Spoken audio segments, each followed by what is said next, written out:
Dari jumlah bulan yang 12 itu Allah jelaskan minha arba'atun hurum. Ada 4 bulan yang disebut bulan yang dihormati, bulan yang disucikan, bulan yang diharamkan. 4, 3 bergandengan, 1 agak terpisah. Yang bergandengan itu Rajab, Sya'ban, Ramadan. Yang agak terpisah itu Muharram. Ini 4 bulan yang dihormati disebut Ashhurul Hurum. Saudara-saudara, Muharram ini salah satu dari 4 bulan yang istimewa. Kenapa? Banyak peristiwa besar yang terjadi di bulan Muharram. Hampir semua nabi dan rasul berkaitan dengan Muharram ini. Hampir semua nabi dan rasul. Kita akan kutip beberapa saja dalam konteks kekinian. Pertama, Allah menerima taubatnya Nabi Adam pada hari ke-10 bulan Muharram. Adam itu bapak moyang kita. Dosanya 1, makan buah khuldi, dikeluarkan dari surga. Kita dosanya banyak, kepengen masuk, nggak nyambung. Hai Adam, dari tidak ada kamu saya adakan. Saya perintahkan tinggal di surga. Merasa sepi sendirian, saya ciptakan Siti Hawa supaya kamu tenang. Kamu boleh nikmati semuanya. Ini boleh, itu boleh, ini boleh, itu boleh. Makan, makanlah yang kau mau. Minum, minumlah yang kau suka. Pakai, pakailah yang kau senang. Satu yang saya minta, jangan dekati pohon khuldi. Itu kau tidak sanggup, keluar. Diusir dari surga.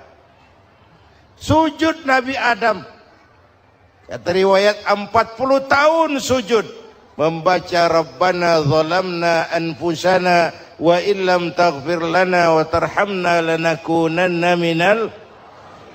Itu namanya istighfarnya Nabi Adam. Istighfar itu kan mengucapkan astagfirullah, basmalah, membaca bismillah. Jangan kayak teman saya disuruh banyak-banyak baca istighfar, benar-benar dia baca istighfar, istighfar, istighfar. Bukan itu maksudnya. Nah, maka salah satu amalan yang sangat dianjurkan di bulan Muharram ini memperbanyak istighfar. Tidak ada orangnya yang tidak. Ayo jujur, ini yang kumpul di sini semua, ada nggak yang nggak punya dosa? Yang merasa nggak punya dosa, ayo ke depan. Ada?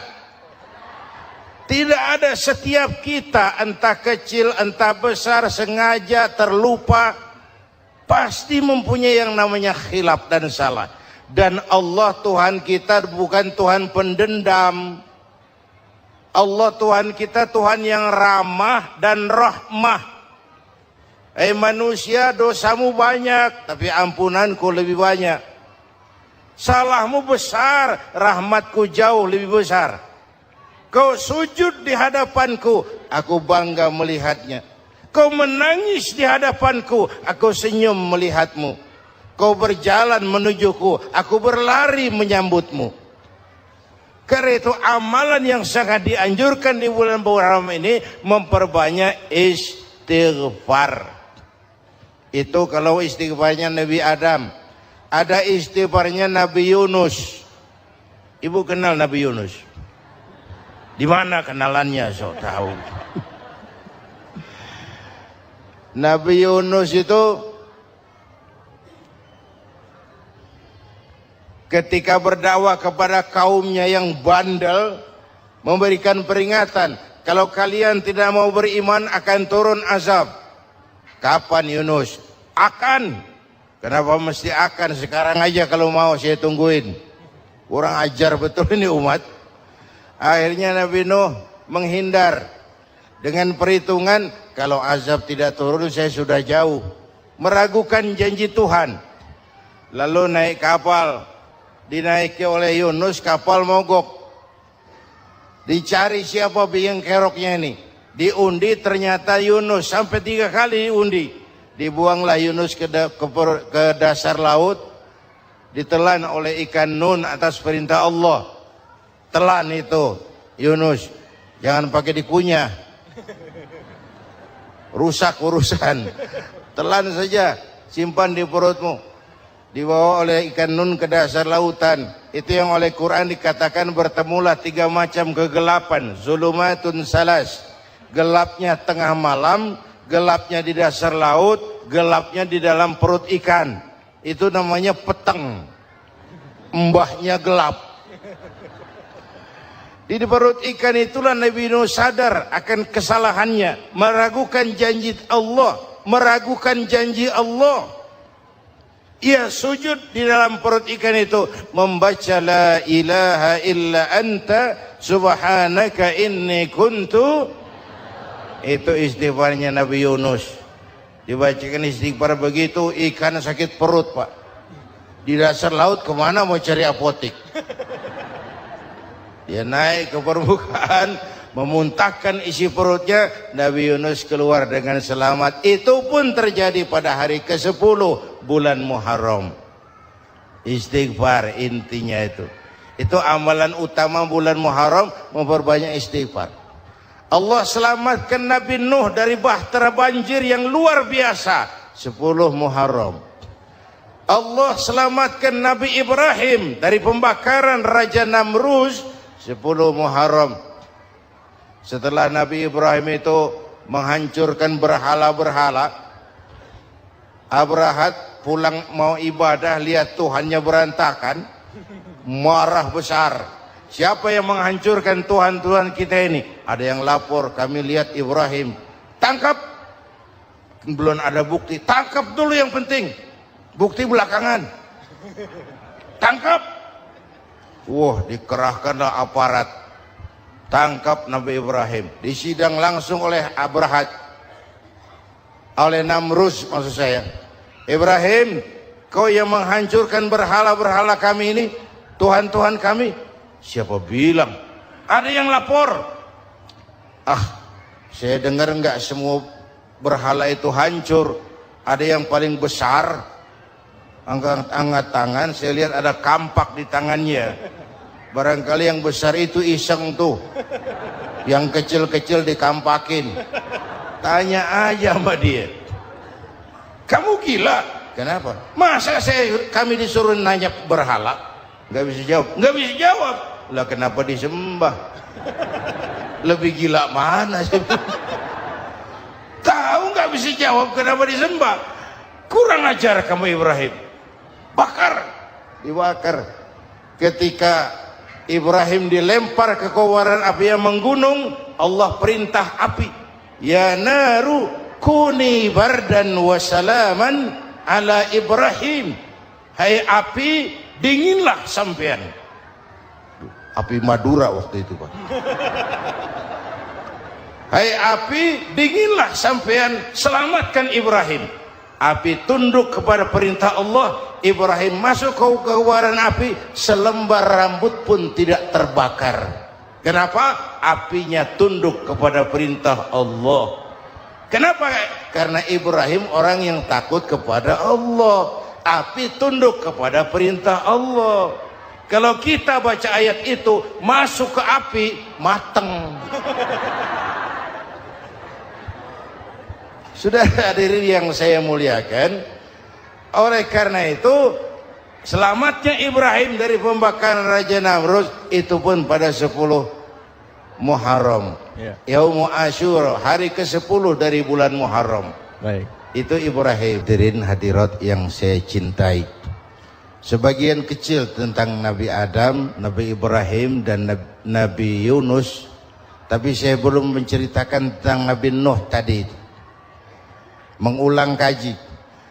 Nabi Nuh salah seorang rasul yang masuk ulul azmi 5 besar. karena memang perjuangannya menggambarkan satu usaha yang ulet dan luar biasa. Beliau diberi umur 950 tahun, lalu berdakwah selama 900 tahun, sore, pagi, siang, malam, dapat pengikut tidak lebih 80 orang, rata-rata 10 tahun satu.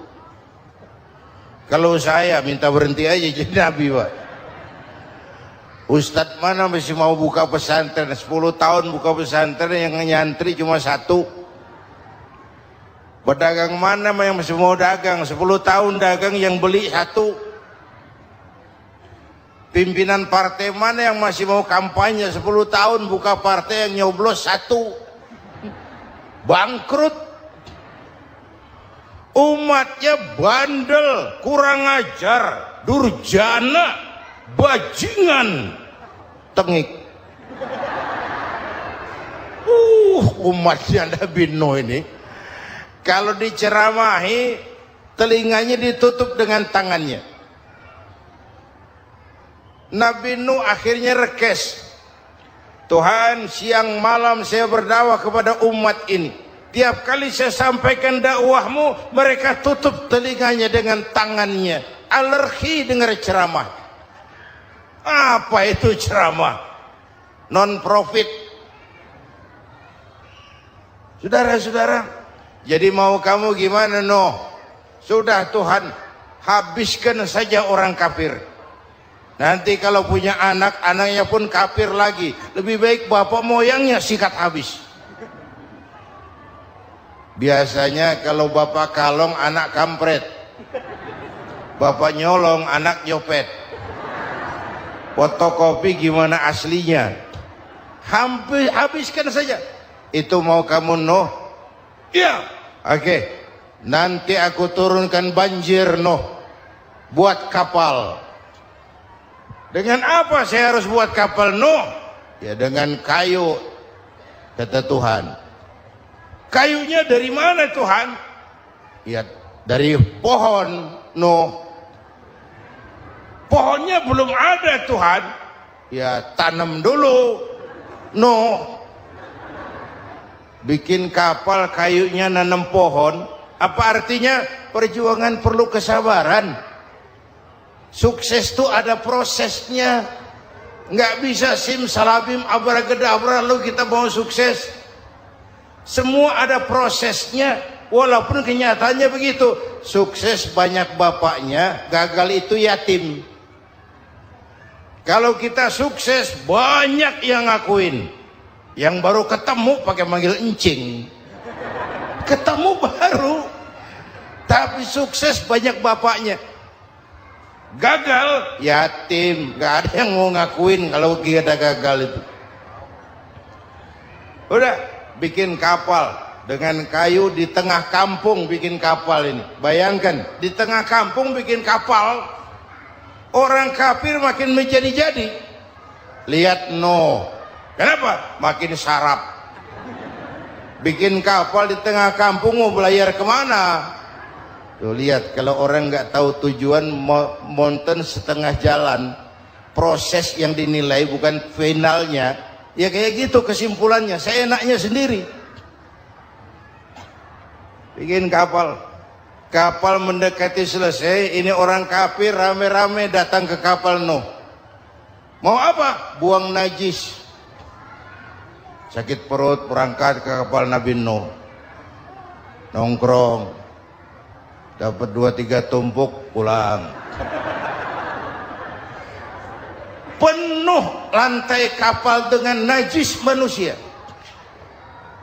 Inilah perjuangan. Bukan jalan raya lurus bertabur bunga di kanan kirinya. Banyak ondak dan duri, fitnah, caci maki, antipat, segala macam. Nuh. Ada orang tua dasar kafir, kurang ajar, sudah stroke berangkat juga ke kapal Nuh. Mau buang najis, pincang-pincang digotong orang. Selesai buang najis dia bangun, mau pulang, pegangan tiang kapal terpeleset jatuh di atas tumpukan najis. Terjadi keajaiban, yang struknya sembuh, lumpuhnya hilang, berangkat digotong-gotong pulang, jalan gagah sekali. Tapi orang kampungnya heran, ente sudah sembuh? Sudah. Berobat di mana? Kok begitu paten? Di kapal Nuh. Masih banyak.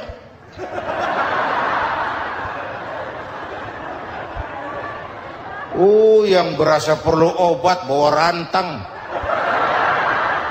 ambil bersih lagi geladak kapal itu. Sudah selesai Nuh? Selesai.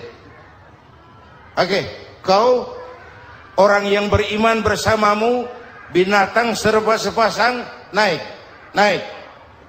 Nabi Nuh, naik orang beriman, naik binatang serba sepasang. Ini cikal bakal penyelamatan manusia, Pak.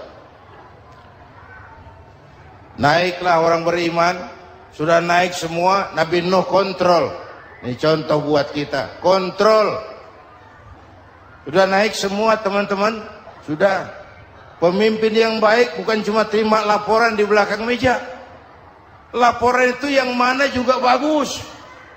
Sama juga kampanye yang mana juga merdu. Kalau aja yang dihitung. Pernah ada calon bupati kampanye janji, kalau saya berhasil kita akan banyak bangun jembatan di daerah kita. Orang ditanya, Pak, nggak ada sungai di kampung kita, Pak. Dia bilang, sungainya kita bangun sekalian. Udah kadung janji, mana pula orang mau bangun sungai ini. Saudara-saudara, kontrol. Jangan cuma tunggu laporan di belakang meja, semua laporan bagus. Ya, Bu? Bu?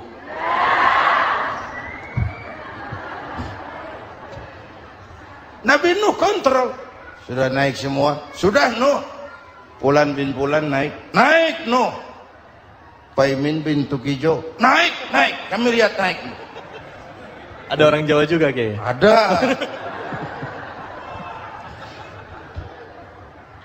Sudah kontrol. Kanan anak saya ikut nggak naik kapal? Kami tidak lihat itu, Nuh. Kanan. Ini potret. Bapaknya aktif ke masjid, ibunya rajin ke majelis taklim, anaknya keleleran kemana-mana. Bukan di sini, di Prancis. Udah di sini insya Allah sama.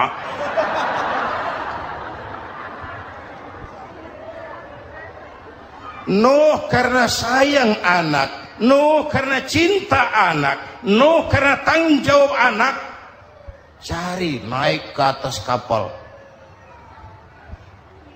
Lihat Kanan, anak saya, nggak lihat Nuh. Turun ke ruang bawah, periksa lagi.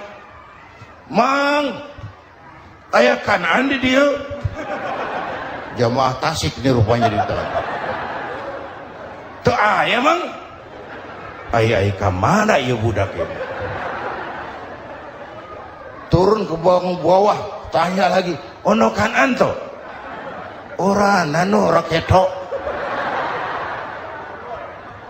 Rombongan Jawa Tengah. Naik ke atas buritan. Dari buritan kelihatan ternyata Kanan tidak ikut naik kapal, kumpul di darat bersama orang kafir. Ini potret kita sekarang. Kumpul sama orang kafir, hanyut anak-anak kita, ditelan budayanya orang kafir, ditelan tradisinya orang kafir, ditelan pergaulannya orang kafir. Nuh karena sayang anak dari atas manggil. Dalam Quran dijelaskan itu. Karena Nabi Nuh di atas, Kanan di bawah, teriak, ya bunayyar kam ma'ana. Begitu dalam Quran ayatnya. Cuma ini pakai gaya memanggil supaya kelihatan ke gambar, kira-kira Nuh manggilnya begitu. Ini namanya gaya dakwah, Pak. Kalau ceritanya datar nggak menarik. Maka Nuh memanggil Kan'an, ya bunayya arkam ma'ana. Kata yang dengar, heeh. Ini gaya orang manggil, ya bunayya arkam ma'ana. Kan'an, kesini nak, naik kapal sama papi. Katakan di bawah itu, enggak mau papi, John di sini saja. Kata Nuh, jangan nak, Allah sedang murka, akan turun banjir. Kalau datang banjir papi, sa'awi ila jabalin ya'simuni minal ma', saya akan naik ke gunung tinggi yang bisa menyelamatkan saya dari banjir. Kan'an naik ke gunung, gunung dihantam banjir, Kan'an mati sampai sekarang. Yang kelima, Nabi Musa, kisah Muharramnya ini. Lahir dalam kondisi yang sulit karena Fir'aun mimpi akan lahir seorang anak dari keturunan Bani Israel yang akan menghancurkan kerajaannya. Kata Fir'aun, sudah lahir belum anaknya? Belum.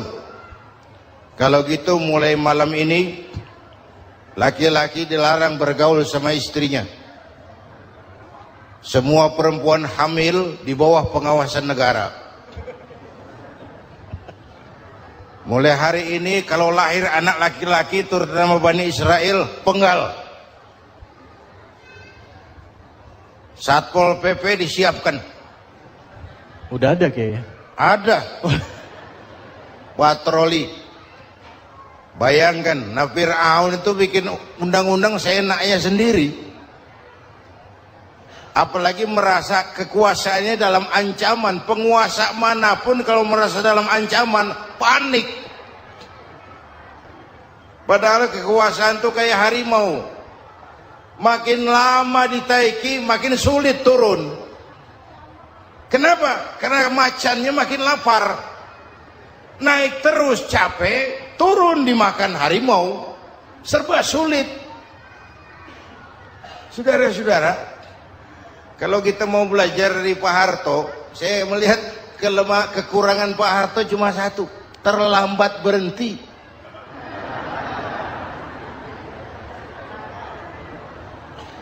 Terlambat berhenti. Di sekelilinginya banyak tukang jilat, tukang semir. Pak, kalau tidak ada bapak kami bagaimana, Pak? Saudara hadirin yang saya hormati, maka sering saya ingatkan, temanmu yang sejati adalah teman yang membuat kamu jadi benar, bukan teman yang selalu membenarkan kamu. Berapa banyak pejabat-pejabat hancur karena selalu dibenarkan oleh lingkungannya. Bapak benar, Pak. Bapak bijaksana, Pak. Itu tepat, Pak. Benar. Buang angin pun, kata kelilingnya, oh Bapak sehat.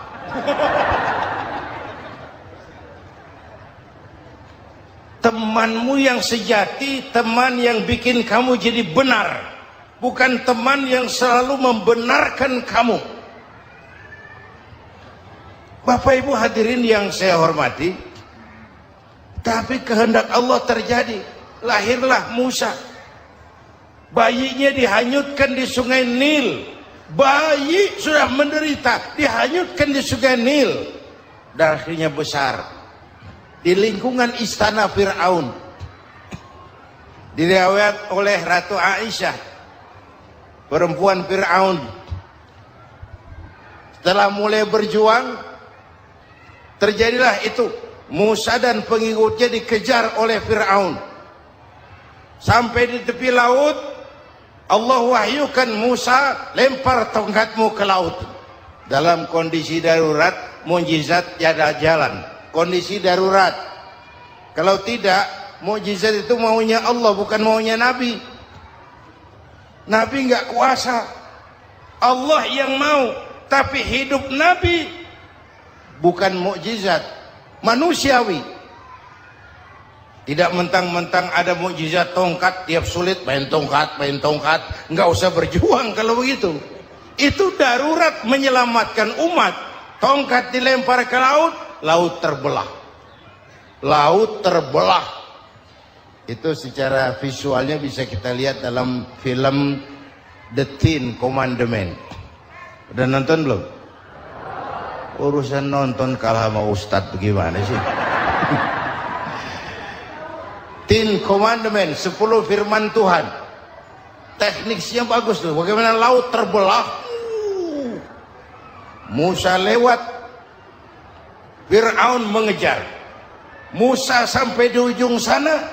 Fir'aun masih di sama tengah perjalanan. Laut nutup kembali. Laut menutup kembali. Fir'aun tenggelam. Cengap-cengap di lautan. Begitu nafas sampai di tenggorokan, Fir'aun sambil cengap-cengap itu, amantu bi Rabbi Musa wa Harun. Duh, kalau begini mah saya juga percaya sama Tuhannya Musa. Malaikat maut jengkel, goblok loh. Terlambat sekarang. Tenggelamin terus. Modar. Musa selamat. Fir'aun mati. Jenazahnya, jasadnya terdampar di pinggir laut. Beberapa waktu kemudian ditemukan orang, dimumi, dibalsam, diawetkan. Itu sesuai janji Quran. Wa kadzalika nunajjika bi badanika litakuna liman khalfaka ayah. Kami selamatkan badan kamu agar jadi pelajaran bagi orang-orang sesudah kamu nanti. Janji Quran tepat. Janji itu 14 abad yang lalu. Jasad Fir'aun ditemukan, dimumi, diawetkan, dibalsam di bawah nama Pharao Ramses II. Sekarang tersimpan di Museum Negara di Mesir. Kapan-kapan nanti ibu main ke Mesir, mampir. Naik ojek paling berapa itu? Orangnya tinggi, hidungnya mancung, pokoknya pantaslah jadi Fir'aun. Selamatnya Musa di kejaran Fir'aun di ujung sana itu terjadi pada hari ke-10 bulan Muharram, yang oleh orang Nasrani diperingati dengan hari raya Paskah. Mereka melaksanakan puasa, mensyukuri nikmat keselamatan dari kejaran Fir'aun. Makanya kalau kita ikut puasa di bulan Muharram, bukan mengikuti syariatnya Nasrani, salah. Karena Nabi mengajarkan, itu sumbernya. Bukan ikutan sama ibadahnya Israel. Tapi memang agama ini kan merupakan mata rantai. Datang Rasul baru melengkapi Rasul sebelumnya, datang Rasul baru melengkapi Rasul sebelumnya. Mata rantai yang berkaitan. Setelah Muhammad selesai, selesailah tugas Nabi dan Rasul. Selesailah misi Nabi dan Rasul. Tidak ada Nabi lagi sesudah Nabi Muhammad. Itu harga mati, titik. Gak ada kompromi. Siapapun sekarang ini nggak datang ngaku jadi Nabi, wajib tidak percaya. Wajib tidak percaya. Tapi kaitannya memang, kita bilang Nasrani, orang bahasa Arab, bahasa Ibraninya Nazaret, Nasiroh, Nazaret. Itu beda dialek. Kita Daud, dia David.